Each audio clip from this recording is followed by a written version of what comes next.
All right, ladies and gentlemen, welcome back. Here's a handout I gave my students in class.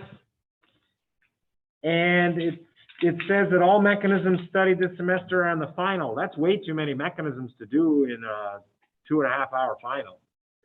How can I do that to you? Well, I give you choices every time.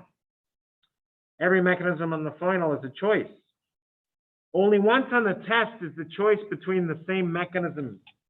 Here's chromate ester formation, here's chromate ester formation, here's oxidation, here's oxidation. The only time on the final where you're going to have to do a mechanism is this one.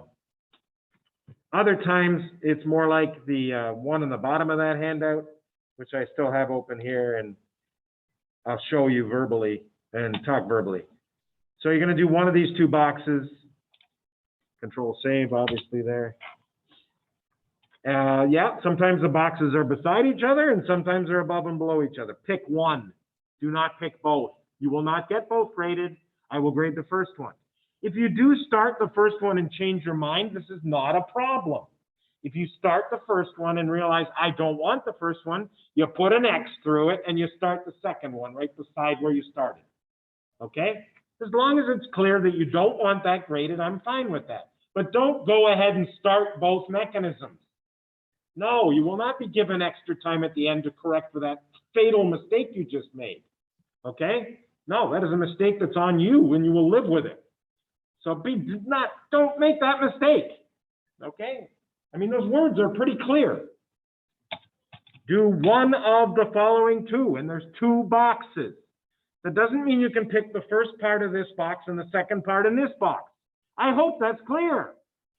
Okay? You pick one box and do only that box. Same story on the other document down here. Here.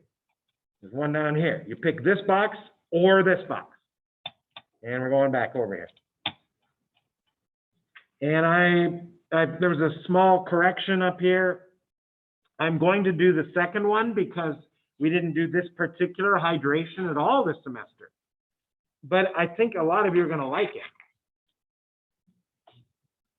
You could treat it like the chapter 6 hydration. Can I remind you what happens first during chapter 6 hydration of an alkene? You take the pi electrons and attack the strong acid. That's sulfuric acid up there. I hope you know that. You get a carbocation. So please don't put the H here. Don't put it here. That's not where the H goes. You're going to have an oxygen cation before a carbocation? That's crazy. If you have a choice of an oxygen cation and a carbon cation, you always pick carbon because oxygen's trying to grab electrons, and you're saying I'm not even going to have a full octet to grab? Ooh. Okay.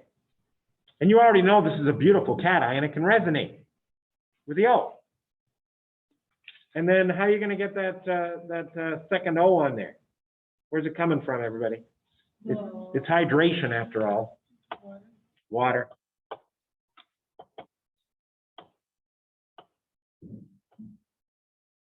Yeah, you don't have to redraw any molecules.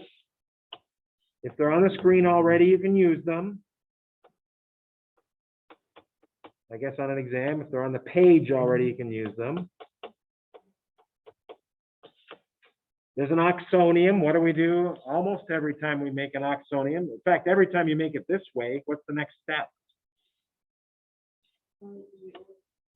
Yes, the conjugate base. And you don't have to draw it the way I drew it. You can draw it that way, like we've been doing all semester. And you've made your hydrate. Yes, that's called a hydrate if you're curious. Why is it called a hydrate? Well, it's got a new OH here. And it's got a new H here. I'd call that a hydrate. And chromate ester formation, the guaranteed on the next 7 exams, 6, I guess we're down to 6. Final exam in this course and 5 more exams in the other course. So a few of you didn't start right, and that didn't help at all. Of all the oxygens, and there's about 7 of them here. No, there's more. There's 4, 8, 9, 10, 11 oxygens. Which are the only 2 that are good candidates for protonation? The ones on the double bond. That's nicely said. In lecture, I call them chromonyl, like carbonyl. Sadly, if I draw sulfuric acid this way, you should redraw it. I try on the test to make sure it's drawn this way to start with. That's the better way, because you need to see the bond to the acid, right? Okay, and we'll continue this mechanism over here. You've got chromic acid with an O that now has an H on top. The rest stays the same. Don't forget your formal charge. That's now an oxonium. What's going to be attacking the chromium?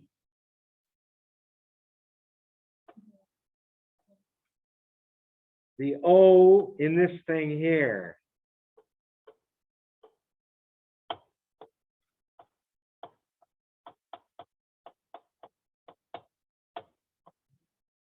Yes, you may do this on the test. I circled R and defined it over here. So I don't have to draw it again for the whole test. Well, for this whole question. And you're going to get your synthesis product.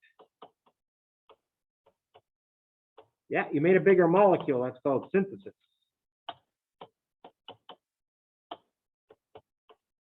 Here's the new stuff. You got an O that has an H and a plus, and an R and an OH. There you go. Hey. So what happened last time? We attacked an atom with an OH group and generated an oxonium. Attack an atom with an OH containing group and generated an oxonium. What did you do next? It's right here. The conjugate base of sulfuric acid deprotonates the oxonium. Same story here. I want to remind you, you made the conjugate base when you protonated the chromium. Yep, that's your second hydrogen sulfate that you've made in this mechanism. Grabs the oxonium H, neutralizes the oxonium. Moving along. We got HO. We got chromium. We got double O. We got single OH here. We got an O with a blue H up here. You got your O with your C and your OH. R. And this thing needs to go into the box.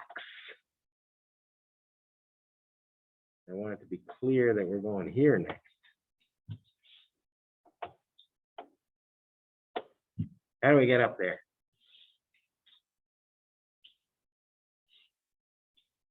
Our chromium currently has 5 oxygens attached. In the box, it's got 4. One of them's got to go away. You pick one of the OHs. It's got to go away. It's going to go away as water. So you need a proton to protonate it. Sulfuric acid is needed. I will put sulfuric acid, I don't know, under this arrow. What's going to grab this blue H over here? Because it's not going to be on the here. We need a chromate ester. So what's going to grab it? Ladies and gentlemen, if you're going to do a dehydration, which is what we're doing right now, you need an acid-base conjugate pair. Just like for tautomerization, you need an acid-base conjugate pair. The base always grabs a beta H. Wow, he's talking like this is an elimination. Because it is. You get a pi between alpha and beta. And the leaving group leaves, but this case, it can't leave until it protonates. Because you don't want to see what happens if you put hydroxide leaving on this mechanism. You don't want that -1 for having a strong base in a mechanism where there's a strong acid as well. And now you've made a chromate ester in the box. What happens to that chromate ester?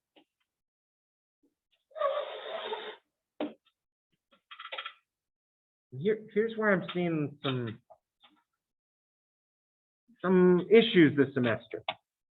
Because on tests, I won't have this H here. Very, very frequently, it's not there.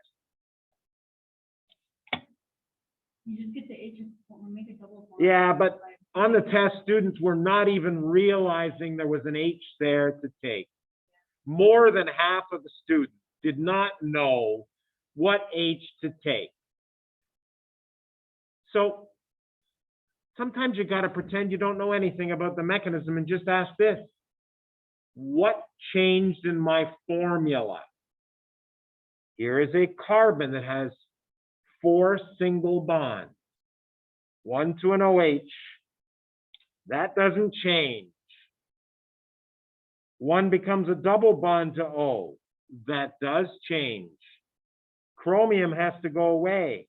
Well, I'm going to draw the bond to the chromium because that bond clearly doesn't exist when I'm done. So this is probably a good idea to show it this way. And if you're looking at this carbon and you see there's no H there, and the same carbon has an H, you better draw that H on. You're throwing away points if you don't draw the H. If an H disappears during a mechanism, you can't not show it. So you have to put the H on.